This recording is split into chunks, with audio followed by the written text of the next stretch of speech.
प्यारे विद्यार्थियों सत श्री अकाल। मैं साइंस मास्टर प्रेम सिंह ढिल्लों सरकारी हाई स्कूल मोड़ा। जिस तरह तुम जानते हो कि अजकल बीमारी का दौर चल रहा है, कोरोना महामारी फैली हुई है चार सपेरे, लेकिन साडे कोले बहुत सारे स्रोतों तो होंदे हुए भी पंजाबी दे विच बहुते लैक्चर जिहड़े साडे कोले उपलब्ध नहीं है। तो उस लड़ी दे विच मैं एक कोशिश की है कि मैं तुहाडे नाल पंजाबी दे विच साइंस विषय में जिहड़ा तुहाडे नाल ਉਹ शेयर कर सकां। अज का जिहड़ा अपना विषय है वो 9वीं क्लास का साइंस सबजैक्ट, उस विचों फर्स्ट चैप्टर है, पहला पाठ है और उस पाठ का नाम है साडे आले दुआले दे पदार्थ। साडे आले दुआले किस तरह के पदार्थ ने, वो पदार्थ किन्हां चीज़ों तो बनया होया, पदार्थ किस नूं कहंदे ने, पहला आपां इस बारे चर्चा करते हैं। पदार्थ की हुंदा है? पदार्थ है कि पदार्थ हर वस्तु जिस समग्री या चीज की बनी हुंदी है, ठीक है, उस समग्री नूं पदार्थ कहा जाता है। मान लो तुहाडे कोल एक डस्टर है, डस्टर दे विच तुसीं देख रहे हो एक साइड ते कपड़ा लग्या होया है, दूसरी साइड पे लकड़ लगी हुई है। तो ये कपड़ा, ये लकड़, ये सारे जड़े है ये बहुत ही सूक्ष्म कणा तो बने हुए हैं, ठीक है। तो इन्हां जिहड़े कणा तो बने हुए उन्हां कणा नूं असीं पदार्थ कहते हैं। किहड़े-किहड़े चीज़ां हो सकदियां? उदाहरण के तौर पे अपने कोले पत्थर, मिट्टी, मनुख, जंतु, पौधे। मिट्टी जां मिट्टी का डला जिहड़ा है, इट का डला है, जिहड़े पक्कियां इटां आंदियां ने उसका डला है, ठीक है। ये अपने फ्लोर के नीचे लगाने वाला जिहड़ा मार्बल है उसका टुकड़ा है। तो असीं देखते हैं कि ये सारे जिहड़े पदार्थ ने ये छोटे छोटे सूक्ष्म कणा तो मिलकर बने होंदे आ, ठीक है जी। मैं लिखण वास्ते छाही वरतदा, तो जिहड़ी छाही है वो भी बहुत ही सूक्ष्म कणा तो बनी होंदी है। आपां इहदा अगे जाके क्रिया भी करांगे। हुण उहदे विच एक खास चीज ध्यान रखने वाली है कि जो भी पदार्थ हुंदा है उस पदार्थ दे कुछ गुण हुंदे ने जिस नूं असीं तुहानूं नोट करवा रहे हां। पहली गल कि जिहड़ा पदार्थ है वो थां घेरदा है, ठीक है जी। दूसरी चीज उन्हां दा अपना पुंज हुंदा है, उन्हां दा अपना कोई वजन हुंदा है। असीं किसी भी पदार्थ नूं मापीए जां तोलीए, लेकिन उन्हां दे विच दो गल्लां जिहड़ियां ने वो साझीआं हुंदियां ने। एक कि वो थां घेरदियां ने, दूसरा कि उन्हां दा पुंज हुंदा है। मैं तुहानूं एक एग्जांपल दिन्ना। ये मेरे कोल एक कमानीदार तुला है, तुसीं देख रहे होंगे कि इसका जिहड़ा हैगा मैं एक मार्कर लटका रखा इहदे नाल, और इस मार्कर का अपना कोई वेट है, ठीक है जी। ज्यों ही मैं मार्कर हटाना तो इसका जिहड़ी मार्किंग पोजीशन है वो 0 तो ऊपर चली जाती है, लेकिन ज्यों ही मैं इसके ऊपर मार्कर लटका देना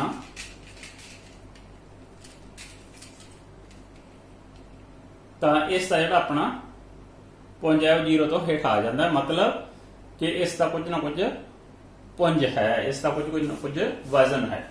इस तरह ही हवा है।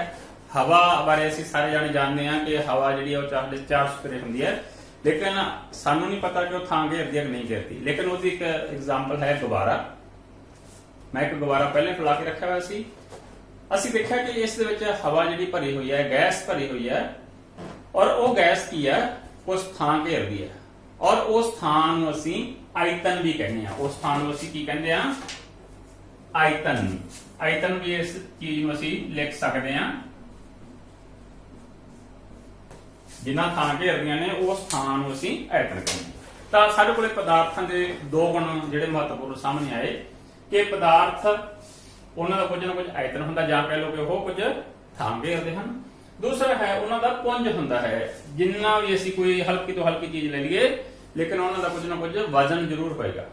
ध्यान रखना, पुंज अते भार विच एक अंतर हुंदा है। पुंज उसका असली ਵਜਨ ਹੁੰਦਾ ਹੈ, ਲੇਕਿਨ ਜਿਹੜਾ ਭਾਰ ਹੈ ਉਹ ਗੁਰੂਤਾ ਬਲ ਦੇ ਕਾਰਨ ਜਿਹੜਾ ਸਾਡੇ ਤੱਕੜੀਆਂ, ਸਾਡੇ ਕੰਡੇ ਜਿਹੜੇ ਹੈ ਜਾਂ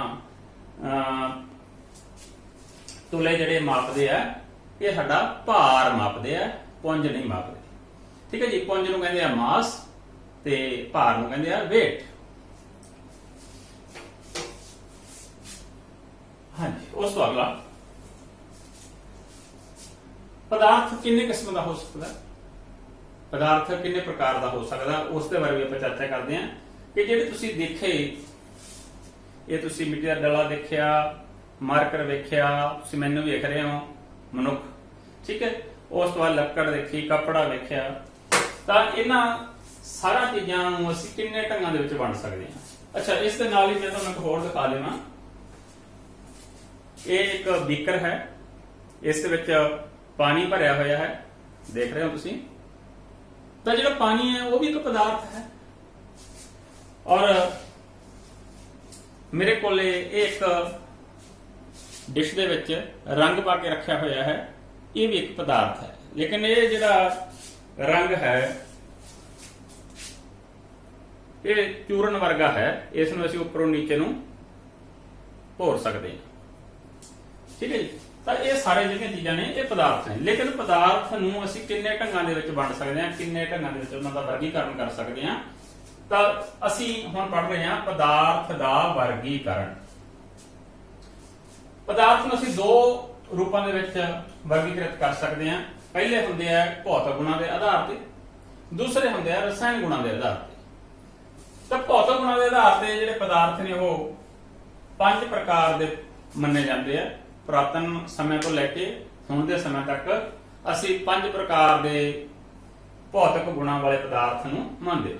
ਉਹ ਭੌਤਿਕ ਗੁਣ ਜਿਸ ਤਰ੍ਹਾਂ ਕੋਈ ਹਵਾ ਹੈ, ਜਲ ਹੈ, ਧਰਤੀ ਹੈ, ਅਗਨੀ ਹੈ, ਆਕਾਸ਼ ਹੈ। ਤੁਸੀਂ ਸ਼ਕਤੀਮਾਨ ਦੇਖਦੇ ਸੀ, ਤਾਂ ਸ਼ਕਤੀਮਾਨ ਹਮੇਸ਼ਾ ਕਹਿੰਦਾ ਹੁੰਦਾ ਹੈ ਕਿ ਮੇਰਾ ਜਿਹੜਾ ਸਰੀਰ ਹੈ ਉਹ 5 ਭੂਤਾਂ ਦਾ ਬਣਿਆ ਹੋਇਆ ਹੈ।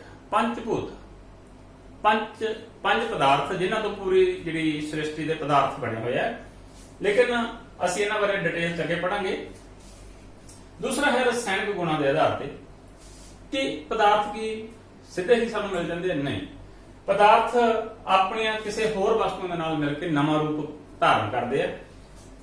ਉਸ ਰੂਪਾਂ ਦੇ ਆਧਾਰ ਤੇ, ਰਸਾਇਣਕ ਗੁਣਾਂ ਦੇ ਆਧਾਰ ਤੇ ਪਦਾਰਥ ਨੂੰ ਅਸੀਂ ਦੋ ਰੂਪਾਂ ਦੇ ਵਿੱਚ ਵੰਡ ਸਕਦੇ ਹਾਂ, ਦੋ ਪ੍ਰਕਾਰ ਦੇ ਵਿੱਚ ਇਹਨੂੰ ਕਹਿ ਸਕਦੇ ਹਾਂ। ਉਹਨਾਂ ਦੇ ਵਿੱਚੋਂ ਇੱਕ ਪ੍ਰਕਾਰ ਹੋ ਸਕਦੀ ਹੈ ਮਿਸ਼ਰਣ। ਮਿਸ਼ਰਣ ਕਿਹੜੇ ਹੁੰਦੇ ਆ? ਜਿਹੜੇ ਪਦਾਰਥ ਸਾਨੂੰ ਅਲੱਗ-ਅਲੱਗ ਦਿਖਾਈ ਦਿੰਦੇ ਆ, ਜਿਨ੍ਹਾਂ ਨੂੰ ਅਸੀਂ ਵਾਪਸ ਕੱਢ ਸਕਦੇ ਹਾਂ। ਜਿਸ ਤਰ੍ਹਾਂ ਅਸੀਂ ਸਰੋਂ ਦੇ ਦਾਣੇ ਲੈ ਲਏ, ਕਣਕ ਲੈ ਲਈ, ਦੋਨਾਂ ਨੂੰ ਮਿਕਸ ਕਰ ਲਿਆ ਤਾਂ ਉਹ ਸਾਡਾ ਮਿਸ਼ਰਣ ਹੋ ਗਿਆ।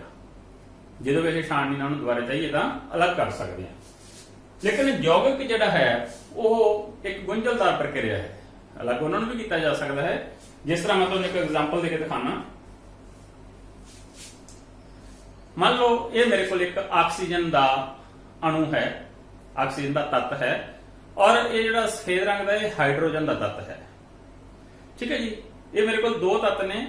ਮੈਂ ਇਹਨਾਂ ਹਾਈਡਰੋਜਨ ਦੇ ਤੱਤਾਂ ਨੂੰ, ਦੋ ਹਾਈਡਰੋਜਨਾਂ ਨੂੰ ਇੱਕ ਆਕਸੀਜਨ ਦੇ ਅਣੂ ਨਾਲ ਜੋੜ ਦਿੱਤਾ। ਤਾਂ ਤੁਸੀਂ ਇਸ ਦੇ ਬਾਰੇ ਜਾਣਦੇ ਹੋ ਕਿ ਇਹ ਹੁੰਦਾ ਕੀ ਹੈ। ਇਹਦੇ ਬਾਰੇ ਪੜ੍ਹ ਰਹੇ ਹਾਂ ਅਸੀਂ। ਯੌਗਿਕ, ਅਸੀਂ ਵਿਚਾਲੇ ਇੱਕ ਆਕਸੀਜਨ ਲਗਾਈ, ਉਹਦੇ ਨਾਲ ਇੱਕ ਹਾਈਡਰੋਜਨ ਇਧਰ ਲਗਾ ਦਿੱਤੀ, ਇੱਕ ਹਾਈਡਰੋਜਨ ਅਸੀਂ ਇਧਰ ਲਗਾ ਦਿੱਤੀ, ਤੇ ਵਿਚਾਲੇ ਆ ਗਿਆ ਆਕਸੀਜਨ। ਤਾਂ ਜਿਹੜੀ ਚੀਜ਼ ਤੁਸੀਂ ਆ ਦੇਖ ਰਹੇ ਹੋ ਇਹ ਵਾਲੀ, ਇਹ ਬਿਲਕੁਲ ਇਸ ਤਰ੍ਹਾਂ ਦੀ ਹੈ, ਤੇ ਇਸ ਸੂਤਰ ਦਾ ਨਾਮ ਹੈ ਪਾਣੀ। ਔਰ ਇਸ ਨੂੰ ਲਿਖਦੇ ਹਾਂ ਅਸੀਂ H2O, ਦੋ ਹਾਈਡਰੋਜਨ ਤੇ ਇੱਕ ਆਕਸੀਜਨ ਮਿਲ ਕੇ ਪਾਣੀ ਬਣਾਉਂਦੇ ਆ। ਤਾਂ ਇਸ ਤਰ੍ਹਾਂ ਦੇ ਜਿਹੜੇ ਸਾਡੇ ਕੋਲ ਤੱਤ ਬਣਦੇ ਆ ਜਾਂ ਪਦਾਰਥ ਬਣਦੇ ਆ, ਉਹ ਬਣਦੇ ਨੇ ਯੌਗਿਕ। ਔਰ ਇਹਨਾਂ ਯੌਗਿਕਾਂ ਨੂੰ ਅਸੀਂ ਬੋਲਦੇ ਆ ਰਸਾਇਣਿਕ ਗੁਣ, ਜਿਹੜੇ ਕਿ ਇੱਕ ਦੂਜੇ ਨਾਲ ਕਿਰਿਆ ਕਰਨ ਤੋਂ ਬਾਅਦ ਬਣਦੇ ਆ। ਠੀਕ ਹੈ ਜੀ। ਔਰ ਉਸ ਤੋਂ ਬਾਅਦ ਸਾਡੇ ਕੋਲੇ ਅੱਗੇ ਆਉਂਦਾ ਪਦਾਰਥਾਂ ਦਾ ਭੌਤਿਕ ਸਰੂਪ। ਦੇਖਣ ਵਿੱਚ ਪਦਾਰਥ ਕਿਹੋ ਜਿਹੇ ਹੁੰਦੇ ਨੇ? ਆਪਾਂ ਪਹਿਲਾਂ ਵੀ ਐਗਜ਼ਾਮਪਲ ਲੈਤੀ ਸੀ ਕਿ ਇੱਕ ਸਾਡੇ ਕੋਲ ਲੱਕੜੀ ਹੈ, ਇੱਕ ਮੇਰੇ ਕੋਲੇ ਇਸ ਡਿਸ਼ ਦੇ ਵਿੱਚ ਨਮਕ ਵਰਗੀ ਕੋਈ ਚੀਜ਼ ਹੈ, ਇਸ ਦਾ ਨਾਮ ਹੈ ਪੋਟਾਸ਼ੀਅਮ ਪਰਮੈਂਗਨੇਟ, ਜਿਹਨੂੰ ਅਸੀਂ ਖੂਹ ਵਾਲੀ ਲਾਲ ਦਵਾਈ ਵੀ ਕਹਿੰਦੇ ਨੇ ਘਰਾਂ ਦੇ ਵਿੱਚ। ਠੀਕ ਹੈ। ਤਾਂ ਕਹਿੰਦੇ ਵੀ ਪਦਾਰਥ ਐਡਾ ਐਡਾ ਲੱਕੜੀ ਜਿਹੜਾ ਹੁੰਦਾ ਜਾਂ ਬਿਲਕੁਲ ਬਰੀਕ ਨਮਕ ਵਰਗਾ ਪਾਊਡਰ ਵਰਗਾ ਹੁੰਦਾ ਹੈ। ਜਿਸ ਤਰ੍ਹਾਂ ਇਹ ਤੁਸੀਂ ਦੇਖ ਰਹੇ ਹੋ ਕਿ ਮੈਂ ਇਸ ਨੂੰ ਉੱਪਰ ਤੋਂ ਨੀਚੇ ਵੱਲ ਨੂੰ ਭੇਜ ਰਿਹਾ, ਤਾਂ ਇਸ ਤੋਂ ਗੱਲ ਕਲੀਅਰ ਹੁੰਦੀ ਹੈ ਕਿ ਜਿਹੜਾ ਪਦਾਰਥ ਉਹ ਕਿਹੋ ਜਿਹਾ ਹੋ ਸਕਦਾ। ਤਾਂ ਕਦੇ ਤੁਸੀਂ ਦੇਖਿਆ ਹੋਣਾ ਘਰਾਂ ਦੇ ਵਿੱਚ ਮਿਸਤਰੀ ਲੱਗੇ ਹੁੰਦੇ ਆ ਜਾਂ ਆਰੇ ਦੇ ਉੱਤੇ ਤੁਸੀਂ ਲੱਕੜ ਵੱਢਦੇ ਦੇਖਦੇ ਹੋ, ਤਾਂ ਜਦੋਂ ਇਹਨੂੰ ਵੱਢਦੇ ਆ ਤਾਂ ਬਰੀਕ ਬਰੀਕ ਬੂਰਾ ਤਿਆਰ ਹੁੰਦਾ ਹੈ। ਇਹਦਾ ਮਤਲਬ ਲੱਕੜੀ ਐਡੇ ਵੱਡੇ ਗਿੱਟ ਕੇ ਨਹੀਂ ਹੋ ਸਕਦੇ, ਐਡੇ ਵੱਡੇ ਟੁਕੜੇ ਨਹੀਂ ਹੋ ਸਕਦੇ। ਤਾਂ ਉਹ ਅਸੀਂ ਕੀ ਕਰਦੇ ਆ ਕਿ ਪਦਾਰਥ ਨੂੰ ਇਹ ਮੰਨਦੇ ਆ ਕਿ ਪਦਾਰਥ ਜਿਹੜਾ ਹੈ ਉਹ ਕਣਾਂ ਤੋਂ ਬਣਿਆ ਹੁੰਦਾ ਹੈ, ਕਣਾਂ ਵਰਗਾ ਹੁੰਦਾ ਹੈ। ਪਦਾਰਥ ਕਿਹੋ ਜਿਹਾ ਹੁੰਦਾ ਹੈ? ਕਣਾਂ ਵਰਗਾ ਹੁੰਦਾ। ਜਿਹੜੀ ਤੁਸੀਂ ਲੱਕੜੀ ਦੇਖਦੇ ਹੋ ਉਹ ਹੀ ਅਸਲ ਵਿੱਚ ਪਦਾਰਥ ਦੇ ਕਣਾਂ ਤੋਂ ਮਿਲ ਕੇ ਹੀ ਬਣਦੀ ਹੈ। ਸਾਡਾ ਸਰੀਰ ਹੈ ਇਹ ਬਹੁਤ ਸਾਰੇ ਤੱਤਾਂ ਤੋਂ ਮਿਲ ਕੇ ਬਣਿਆ ਹੋਇਆ ਹੈ, ਤਾਂ ਉਹ ਤੱਤ ਮਿਲ ਕੇ ਯਾਨੀ ਕਿ ਕਣਾਂ ਦੇ ਰੂਪ ਵਿੱਚ ਇਕੱਠੇ ਹੋ ਕੇ ਸਾਡੇ ਸਰੀਰ ਦੀ ਸੰਰਚਨਾ ਕਰਦੇ ਆ। ਤਾਂ ਅਸੀਂ ਇਹ ਸਿੱਖਿਆ ਕਿ ਪਦਾਰਥ ਜਿਹੜਾ ਹੈ ਉਹ ਕਣਾਂ ਤੋਂ ਬਣਿਆ ਹੁੰਦਾ ਹੈ। ਹੁਣ ਇਸ ਨੂੰ ਅਸੀਂ ਸਿੱਧ ਕਰਨ ਲਈ ਇੱਕ ਕਿਰਿਆ ਕਰਦੇ ਹਾਂ ਕਿ ਪਦਾਰਥ ਕਣਾਂ ਦਾ ਬਣਿਆ ਹੁੰਦਾ ਹੈ ਜਾਂ ਨਹੀਂ ਬਣਿਆ ਹੁੰਦਾ। ਇੱਕ ਠੋਸ ਪਦਾਰਥ ਲੈਤਾ, ਇਹ ਕੋਈ ਪਦਾਰਥ ਹੈ, ਠੀਕ ਹੈ ਜੀ। ਮੈਂ ਇਸ ਨੂੰ ਪਹਿਲੀ ਪਰਖ ਨਲੀ ਦੇ ਵਿੱਚ ਪਾ ਦਿੱਤਾ। ਤੁਸੀਂ ਦੇਖ ਰਹੇ ਹੋ ਕਿ ਪਰਖ ਨਲੀ ਦਾ ਰੰਗ ਜਿਹੜਾ ਹੈ ਉਹ ਕਿੰਨਾ ਜ਼ਿਆਦਾ ਗੂੜਾ ਹੋ ਗਿਆ। ਲੇਕਿਨ ਕੀ ਇਹ ਜਿਹੜਾ ਇੰਨਾ ਗੂੜਾ ਰੰਗ ਹੈ ਇਸ ਨੂੰ ਅਸੀਂ ਅੱਗੇ ਛੋਟੇ ਰੂਪਾਂ ਦੇ ਵਿੱਚ ਤੋੜ ਸਕਦੇ ਹਾਂ? ਦੇਖੋ, ਮੈਂ ਇਸ ਦੇ ਵਿੱਚੋਂ ਇੱਕ ਡ੍ਰੌਪਰ ਲੈਤਾ, ਇਸ ਨੂੰ ਦੂਸਰੀ ਪਰਖ ਨਲੀ ਦੇ ਵਿੱਚ ਪਾਇਆ, ਤਾਂ ਤੁਸੀਂ ਦੇਖੋ ਕਿ ਰੰਗ ਜਿਹੜਾ ਹੈ ਉਹ ਨੀਚੇ ਵੱਲ ਨੂੰ ਜਾ ਰਿਹਾ ਹੈ, ਠੀਕ ਹੈ। ਲੇਕਿਨ ਥੋੜਾ ਜਿਹਾ ਇਸ ਨਾਲੋਂ ਫਿੱਕਾ ਹੈ, ਠੀਕ ਹੈ ਜੀ। ਇਸ ਤੋਂ ਬਾਅਦ ਮੈਂ ਇਸੇ ਪਦਾਰਥ ਨੂੰ ਲੈਤਾ, ਤੀਸਰੀ ਪਰਖ ਨਲੀ ਵਿੱਚ ਪਾਇਆ,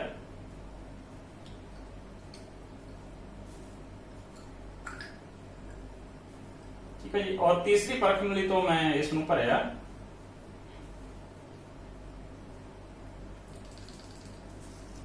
ਕੀ ਹੋਇਆ? ਤੁਸੀਂ ਪਹਿਲੀ ਪਰਖ ਨਲੀ ਵੇਖਿਆ ਪਦਾਰਥ ਦੀ ਮਾਤਰਾ ਪਾਣੀ ਦੇ ਵਿੱਚ ਜ਼ਿਆਦਾ ਹੈ। ਪਦਾਰਥ ਕੌਣ ਸੀ? ਸਾਡਾ ਪੋਟਾਸ਼ੀਅਮ ਪਰਮੰਗਨੇਟ। ਤੁਸੀਂ ਕੋਈ ਵੀ ਰੰਗ ਲੈ ਕੇ ਇਸ ਨੂੰ ਕਰ ਸਕਦੇ ਹੋ। ਘਰਾਂ ਦੇ ਵਿੱਚ ਕੱਪੜੇ ਦੇ ਵਿੱਚ ਚਿੱਟੇ ਕੱਪੜਿਆਂ ਨੂੰ ਦੇਣ ਵਾਲਾ ਨੀਲ ਹੁੰਦਾ ਹੈ, ਉਜਾਲਾ ਕਹਿੰਦੇ ਨੇ ਉਸ ਨੂੰ ਆਪਾਂ, ਜਾਂ ਤੁਸੀਂ ਇੰਕ ਵੀ ਲੈ ਸਕਦੇ ਹੋ ਜਿਹੜੀ ਪੈਨ ਦੇ ਵਿੱਚ ਭਰੀ ਜਾਂਦੀ ਹੈ। ਕੋਈ ਘਰਾਂ ਦੇ ਵਿੱਚ ਹੋਲੀ ਵਾਲਾ ਰੰਗ ਪਿਆ ਹੋਵੇ ਉਸ ਨਾਲ ਵੀ ਤੁਸੀਂ ਇਸ ਪ੍ਰਯੋਗ ਨੂੰ ਕਰਕੇ ਦੇਖ ਸਕਦੇ ਹੋ। ਅਸੀਂ ਪਹਿਲੀ ਵਾਰ ਪਦਾਰਥ ਦੀ ਕੁਝ ਮਾਤਰਾ, ਜਿਸ ਤਰ੍ਹਾਂ ਇੰਨੀ ਕੁ ਮਾਤਰਾ ਪਹਿਲੀ ਟੈਸਟ ਟਿਊਬ ਦੇ ਵਿੱਚ ਪਾਈ ਸੀ, ਲੇਕਿਨ ਘੋਲ ਦਾ ਰੰਗ ਜਿਹੜਾ ਬਹੁਤ ਹੀ ਗੂੜਾ ਜਾਮਨੀ ਸੀਗਾ।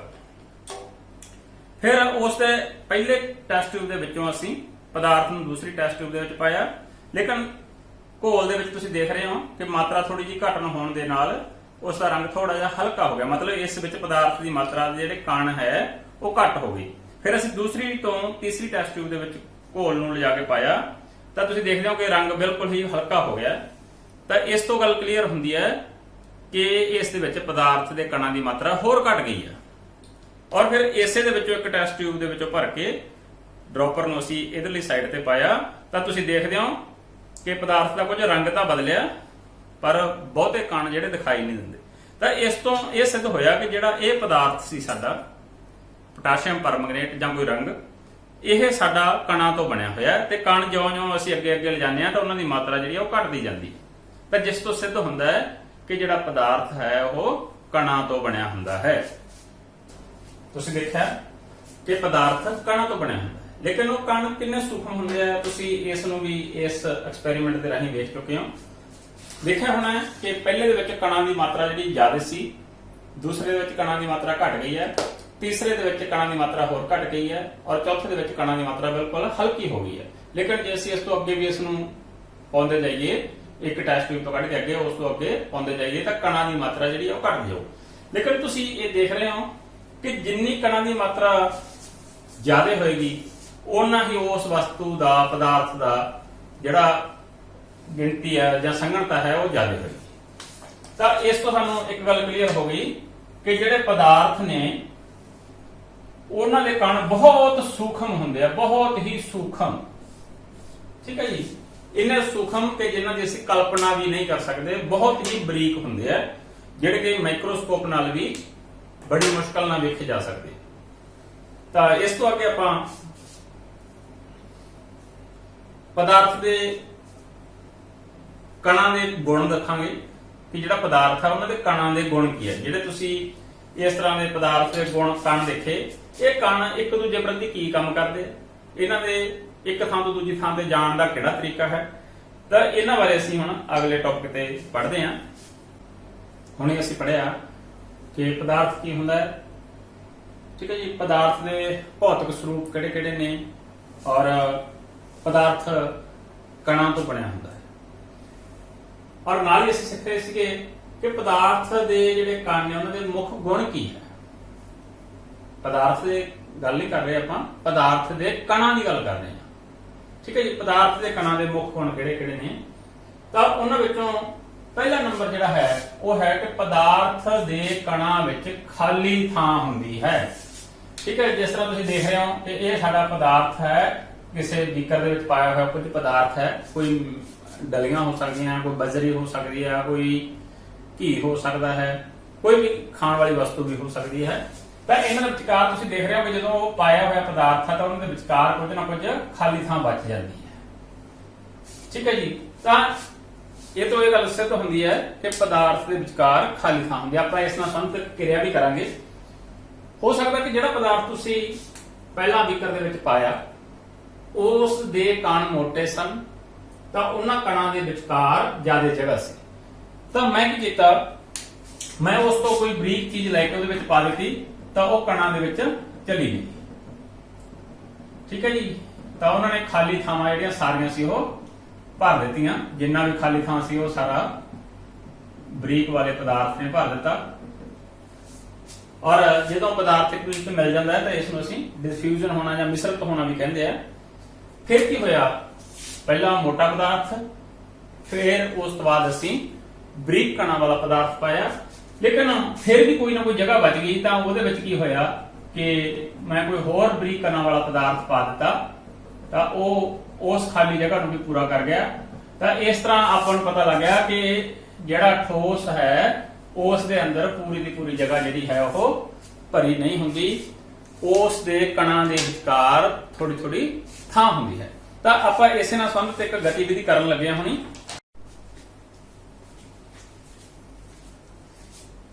ਆਪਣੀ ਗਤੀਵਿਧੀ ਇਹ ਹੈਗੀ ਹੈ ਕਿ ਮੇਰੇ ਕੋਲ ਇੱਕ ਖਾਲੀ ਬੀਕਰ ਹੈਗਾ, ਠੀਕ ਹੈ, ਔਰ 4 ਪ੍ਰਕਾਰ ਦੇ ਪਦਾਰਥ ਹੈ, ਪਦਾਰਥ ਦੇ ਕਣ ਨੇ, ਠੀਕ ਹੈ। ਮੰਨ ਲਓ ਇਹ ਮੇਰੇ ਕੋਲੇ ਬਜਰੀ ਹੈ ਜਿਹੜੀ ਆਪਣੇ ਲੈਂਟਰ ਦੇ ਵਿੱਚ ਯੂਜ਼ ਕਰਦੇ ਆ। ਇਹ ਮੰਨ ਲਓ ਕਿ ਕੋਈ ਵੱਡਾ ਮੋਟੇ ਕਣਾਂ ਵਾਲਾ ਪਦਾਰਥ ਹੈ। ਇੱਕ ਪਦਾਰਥ ਸਾਡੇ ਕੋਲ ਜੀਰਾ ਬਜਰੀ ਹੈ, ਇਹ ਉਸ ਤੋਂ ਛੋਟੇ ਕਣਾਂ ਵਾਲਾ ਪਦਾਰਥ ਹੈ। ਔਰ ਇੱਕ ਸਾਡੇ ਕੋਲ ਪੋਟਾਸ਼ੀਅਮ ਪਰਮੰਗਨੇਟ ਹੈ, ਇਹ ਉਸ ਤੋਂ ਵੀ ਛੋਟੇ ਕਣਾਂ ਵਾਲਾ ਪਦਾਰਥ ਹੈ।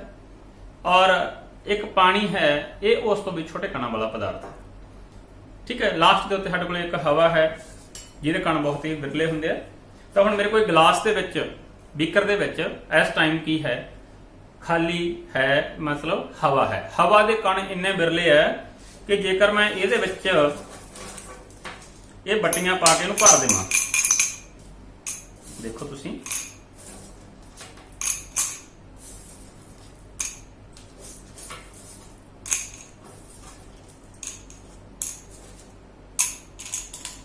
ਮੇਰੇ ਹਿਸਾਬ ਨਾਲ ਇਹ ਭਰ ਗਿਆ, ਠੀਕ ਹੈ ਜੀ। ਭਰਨ ਤੋਂ ਬਾਅਦ ਕੀ ਹੋਇਆ ਕਿ ਤੁਸੀਂ ਦੇਖ ਲਓ ਕਿ ਇਹਨਾਂ ਦੇ ਵਿੱਚ ਬਹੁਤ ਸਾਰੇ ਥਾਵਾਂ ਤੇ ਖਾਲੀ ਜਗ੍ਹਾ ਪਈ ਹੈ। ਤਾਂ ਜੇਕਰ ਉਹਦੇ ਵਿੱਚ ਮੈਂ ਕੋਈ ਹੋਰ ਪਦਾਰਥ ਮਿਕਸ ਕਰ ਦੇਵਾਂ, ਉਸ ਦੇ ਕਣ ਪਾ ਦੇਵਾਂ, ਤਾਂ ਉਹ ਪਦਾਰਥ ਕੀ ਕਰੂ, ਇਹਦੇ ਵਿਚਲੀ ਖਾਲੀ ਜਗ੍ਹਾ ਦੇ ਵਿੱਚ ਜਾ ਕੇ ਹੋ ਜਾਊਗਾ। ਦੇਖੋ ਤੁਸੀਂ ਮੈਂ ਕਿੰਨਾ ਸਮਾਨ ਪਾਵਾਂਗਾ, ਲੇਕਿਨ ਫਿਰ ਵੀ ਜਿਹੜਾ ਇਹ ਬੀਕਰ ਹੈ ਉਹਦੇ ਵਿੱਚ ਬਹੁਤ ਕੁਝ ਪਾਇਆ ਜਾਏਗਾ।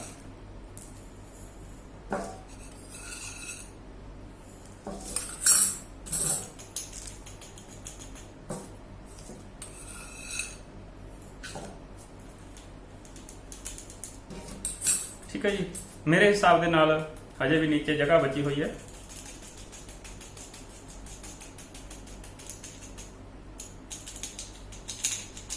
ਦੇਖੋ ਮੈਂ ਕਿੰਨਾ ਸਮਾਨ ਪਾਇਆ ਸੀ ਤੇ ਜਿਹੜਾ ਬਚ ਗਿਆ ਉਹ ਵੀ ਪਾ ਦੇਣਾ, ਠੀਕ ਹੈ। ਫਿਰ ਵੀ ਬੀਕਰ ਮੇਰਾ ਹਜੇ ਉਨਾ ਹੀ ਹੈ, ਦੋ ਕਿਸਮ ਦੇ ਪਦਾਰਥ ਇੱਕ ਦੂਜੇ 'ਚ ਪੈ ਗਏ। ਇਹਦਾ ਮਤਲਬ ਜਿਸ ਤਰ੍ਹਾਂ ਮੈਂ ਤੁਹਾਨੂੰ ਬੋਰਡ ਤੇ ਹੁਣੇ ਸਮਝਾਇਆ ਸੀ ਕਿ ਹਰ ਇੱਕ ਪਦਾਰਥ ਦੇ ਵਿਚਕਾਰ ਖਾਲੀ ਥਾਂ ਹੁੰਦੀ ਹੈ। ਹੁਣ ਤੀਸਰਾ ਜਿਸ ਦੇ ਕਣ ਪਹਿਲੇ ਦੋਨਾਂ ਨਾਲੋਂ ਵੀ ਬਰੀਕ ਨੇ, ਮੈਂ ਉਹ ਵੀ ਇਹਦੇ 'ਚ ਪਾ ਦਿੱਤਾ। ਠੀਕ ਹੈ ਜੀ, ਉਹ ਵੀ ਉਹਦੇ ਤੇ ਪਾਉਣ ਤੋਂ ਬਾਅਦ ਵੀ ਸਾਡਾ ਬੀਕਰ ਫੁੱਲ ਨਹੀਂ ਹੋਇਆ। ਲੇਕਿਨ ਹਜੇ ਵੀ ਇੰਨੇ ਪਦਾਰਥ ਪਾਉਣ ਤੋਂ ਬਾਅਦ ਵੀ ਬੀਕਰ ਦੇ ਵਿੱਚ ਜਿਹੜੇ ਪਦਾਰਥ ਨੇ, ਸੂਖਮ ਕਣ ਨੇ, ਠੀਕ ਹੈ, ਉਹਨਾਂ ਦੇ ਵਿਚਕਾਰ ਅਜੇ ਵੀ ਜਗ੍ਹਾ ਖਾਲੀ ਹੈ। ਤਾਂ ਮੈਂ ਇੱਕ ਹੋਰ ਪਦਾਰਥ ਲੈਤਾ ਜਿਸ ਦੇ ਕਣ ਉਸ ਤੋਂ ਹੀ ਬਰੀਕ ਹੈ, ਮੈਂ ਉਸ ਨੂੰ ਇਹਦੇ ਵਿੱਚ ਪਾ ਦਿੱਤਾ। ਦੇਖੋ ਤੁਸੀਂ, ਮੇਰਾ ਬੀਕਰ ਅੱਧਾ ਜਿਹੜਾ ਹੈ ਉਹ ਇਹਦੇ ਵਿੱਚ ਪੈ ਗਿਆ।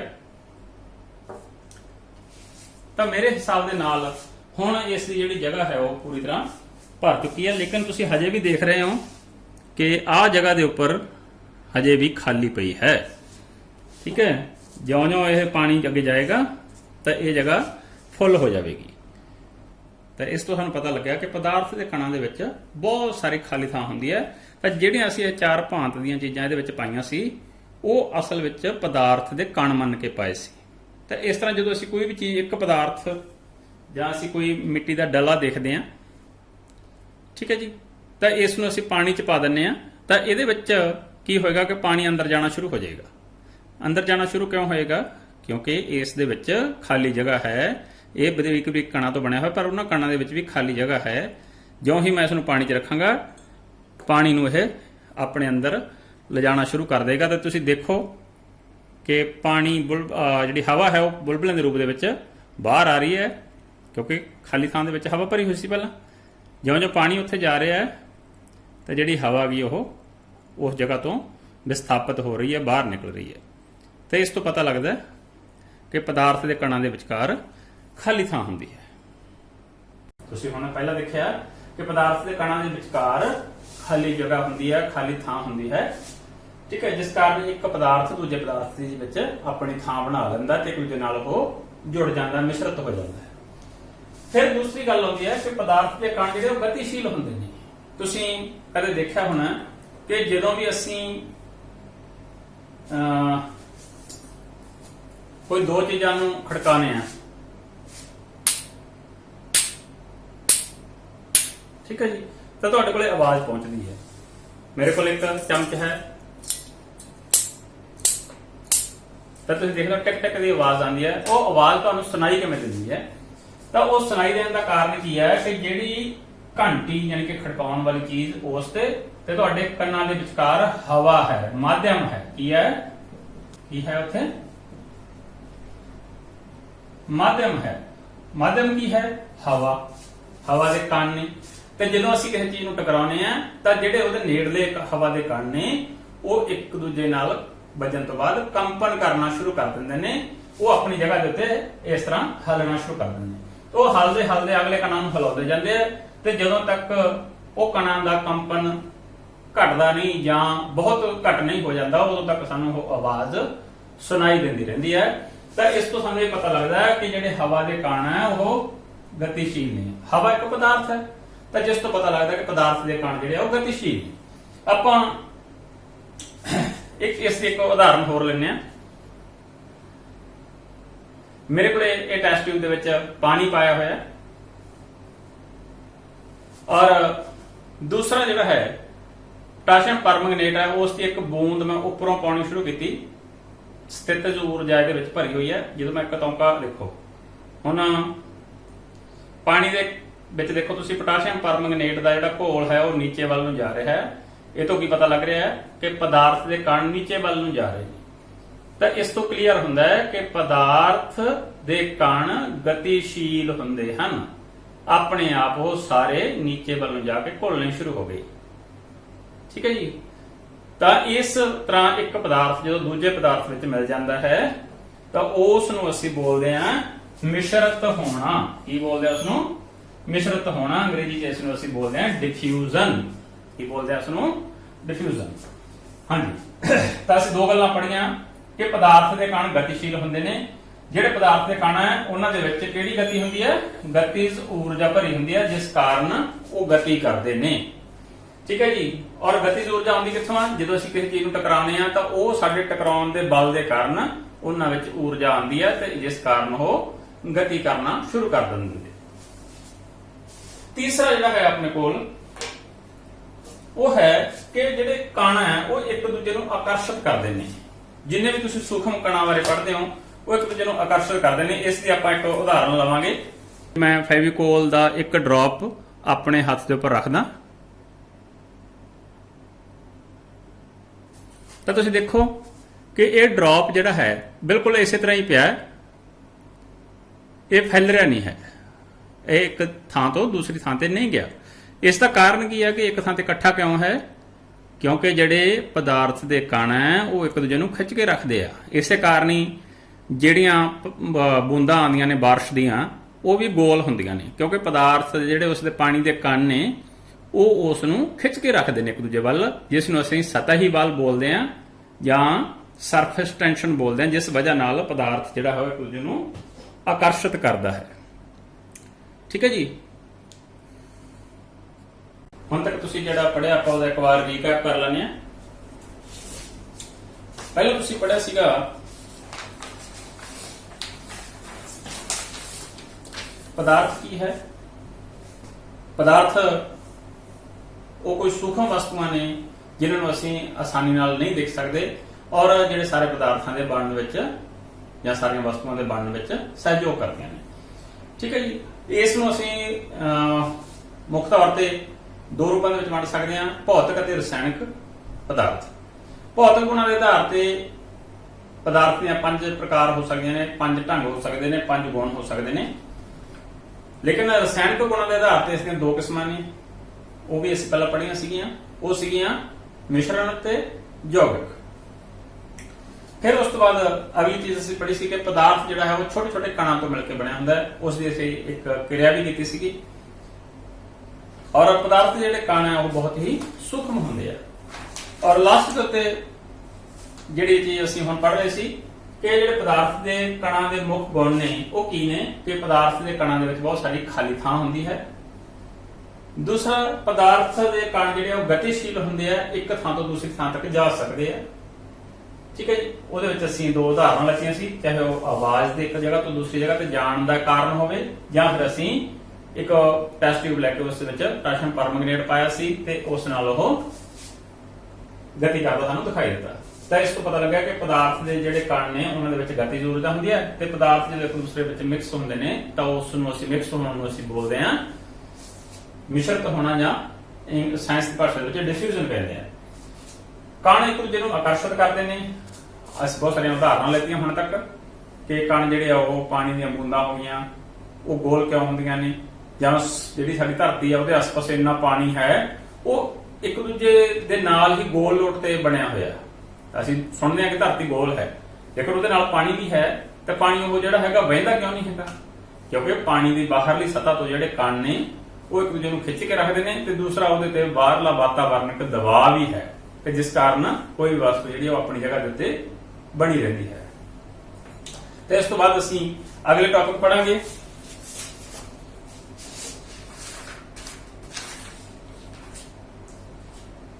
ਇਸ ਤੋਂ ਅਗਲਾ ਟੌਪਿਕ ਪਦਾਰਥ ਦੀਆਂ ਅਵਸਥਾਵਾਂ ਹੋਏਗਾ, ਜਿਹੜਾ ਕਿ ਆਪਾਂ ਅਗਲੀ ਵੀਡੀਓ ਵਿੱਚ ਡਿਸਕਸ ਕਰਾਂਗੇ ਤੁਹਾਡੇ ਨਾਲ। ਤੁਸੀਂ ਇਹ ਵੀਡੀਓ ਜਿਹੜੀ ਹੈ ਵੱਧ ਤੋਂ ਵੱਧ ਆਪਣੇ ਦੋਸਤਾਂ ਮਿੱਤਰਾਂ ਨਾਲ ਸ਼ੇਅਰ ਕਰਨੀ ਹੈ ਤਾਂ ਕਿ ਉਹਨਾਂ ਬੱਚਿਆਂ ਤੱਕ ਵੀ ਜਿਹੜਾ ਹੈ ਇਹ ਲੈਸਨ ਜਿਹੜੇ ਪਹੁੰਚ ਸਕਣ। 9ਵੀਂ ਕਲਾਸ ਦੇ ਜਿਹੜੇ ਟੌਪਿਕ ਆਪਾਂ ਫਿਲਹਾਲ ਸਟਾਰਟ ਕੀਤੇ ਹੈ ਤੇ ਸਾਰਿਆਂ ਦੀ ਰਿਵੀਜ਼ਨ ਅਸੀਂ ਜਲਦੀ ਹੀ ਕਰਾਂਗੇ। ਅੱਜ ਆਪਣਾ ਲਗਭਗ ਫਸਟ ਚੈਪਟਰ ਹਾਫ ਤੱਕ ਕੰਪਲੀਟ ਹੋ ਗਿਆ। Thank you.